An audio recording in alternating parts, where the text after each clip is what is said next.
Today I'm taking a look at the GE XWFE water filter.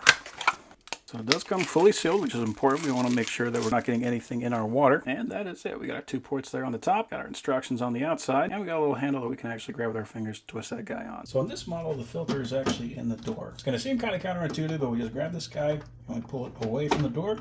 Then we can twist that and pull it out. And there is a slightly larger nozzle and a slightly smaller one. We just line those up and twist it back in.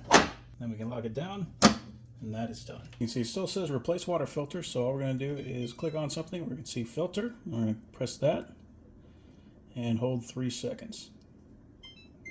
There we go. Now it's reset. So we don't want to drink the water that is going to be coming out of here immediately.